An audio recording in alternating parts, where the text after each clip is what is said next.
Hello, everybody. So, we're going to talk today about who are the Starseed souls. And we talk about Starseeds, or some people also call them star travelers, as souls who, prior to their incarnation on Earth, have lived in other worlds and dimensions. So Earth is a third-dimensional planet, and as you probably know, we are currently transitioning into the fourth dimension, so our world is changing its frequency. And the call is really for all of us to transition into the fifth dimension in our lifetime. But unlike Earth, the home worlds of Starseeds belong to the fourth dimension or higher, and most Starseeds that currently are incarnated on our planet come from the sixth dimension. Starseeds are not aliens or earth angels. They are born in a regular human body. The higher dimensional worlds that starseeds come from do indeed exist on other planets and galaxies, but those worlds are vastly different from the third dimensional perspective, from what we think of as living on another planet. So rather than literal planets or stars, it is helpful to think of the starseeds' homeworlds as dimensions of consciousness, where reality as we know it does not exist. So why do starseeds incarnate? And starseeds incarnate on Earth as a choice through free will. They do choose a lower, more dense dimension, so third dimension as opposed to six, for example, in order to serve others by bringing the energies of unconditional love into the third dimension and thereby assisting the spiritual evolution of our planet Earth.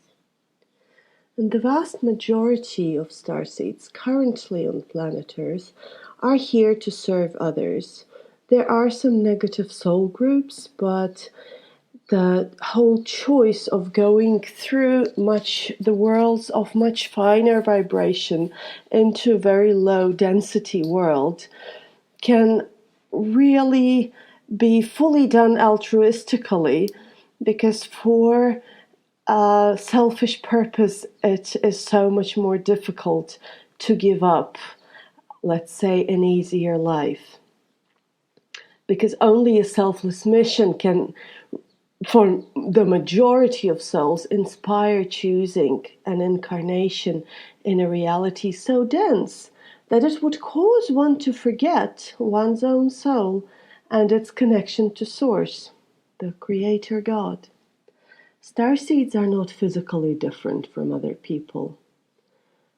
As I said, they're not living aliens or living angels. The only difference is the remaining fragments of memory. The soul is the same. The soul didn't change. But the body is a regular human body with human emotions and inheritance.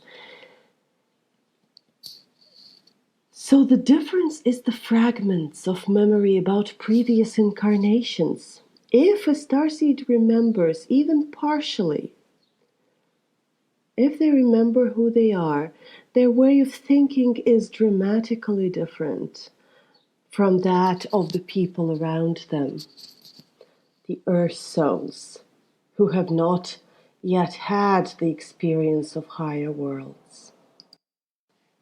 The biggest danger that starseeds face on Earth is forgetting their mission. The risk of an earthly incarnation is becoming consumed by the very force that they came to transform, to help transform.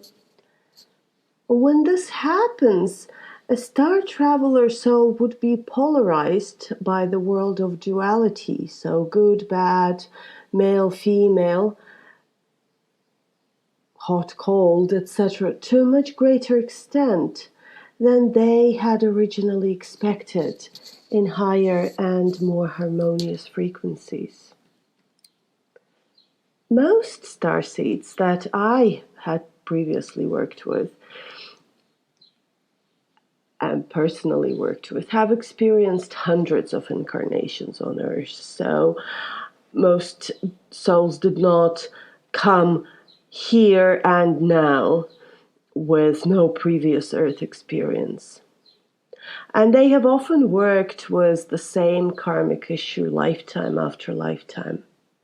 And in many cases, those souls have experienced a lot of darkness and negativity and have sometimes chosen to work with very low frequency energies. And sometimes choosing so-called perpetrator lifetimes. So this experience of polarization and separation is very painful to the soul. And yet with forgetting comes the illusion that there is no way of breaking the cycle. That it's a terrible life, and I know it's a terrible life, but I'm just stuck here, and it's probably a punishment for something I had done. At least that's how many think before they awake.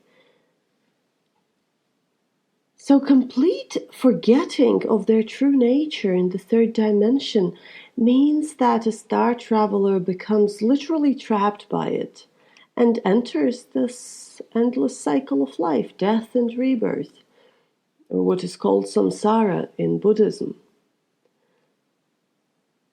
If they're not able to remember their mission, star travelers risk becoming a part of the third dimension and lose the capacity to return to their home worlds. So they become trapped by the cycle of reincarnation. Not forever, but until they remember. Their soul as well carries the veil and keeps reincarnating in the same Earth frequency. Paradoxically, most starseeds are held back from awakening by fear. And that is the fear of not awakening. What if I get it wrong? And this effectively blocks any consistent spiritual exploration and may explain why so many starseeds struggle to even keep afloat in life. And also, someone said that many starseeds were involved in, let's say, events such as mass shootings or serious crimes. They were described as lost souls or those who had never belonged. So it is a very serious polarization. It's not merely being someone who likes looking at the skies and feels that they don't belong. It is a serious issue for many souls that they are polarized and trapped in this world and that they have no idea what they came for, what are they doing, but they also see things very differently and may have some naivete about the concepts of good and evil. So unless awakened, such souls may be trapped by some very, very dark energies. So you may be wondering, am I a starseed? Or perhaps you have been wondering for many years. Some common traits that may indicate that you are a starseed soul are as follows. There would be feeling of separation and isolation from the general society, disregard for commonly held values, protest against structures of domination and control, unexplained feeling of homesickness for a home that is somewhere out there. Homesick for a home I never had. There was a song, I don't remember who wrote it. Most starseeds are more comfortable by themselves than among people, and also due to high energy sensitivity, they may feel unpleasant sensations when in a crowd, so they would tend to avoid large gatherings of people, sometimes, not always. There is deep connection with nature and animals. They're also creatively gifted, and they have vivid imagination. So they love to think, dream, imagine, and create fantastic stories. Once again, they are never bored on their own.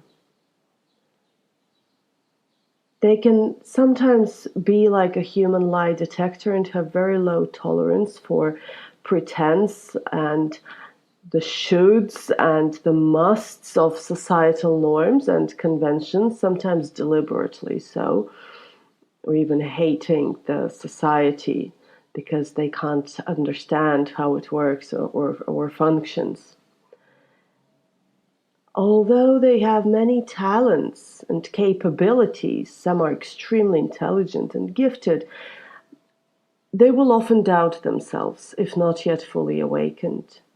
A starseed that is not awakened is constantly thinking, what is wrong with me? Why am I so different? So they often will have had a paranormal experience in early childhood, such as astral projection, UFO sightings, meeting angels, lucid dreaming, or similar. There is also intuitive understanding of spiritual laws, yet they are suspicious of religious authority. A starseed feels emotional pain very acutely, yet at the same time has a conscious awareness that the most terrible pain is temporary, that this too shall pass. And finally, a starseed is highly intuitive and empathic and feels the pain and problems of others acutely and literally feels as uncomfortable as those he or she is trying to help. So they will try, or often will try to help everyone they meet without distinction into our societal categories, such as, neighbor and the other, family and friends, as opposed to the others.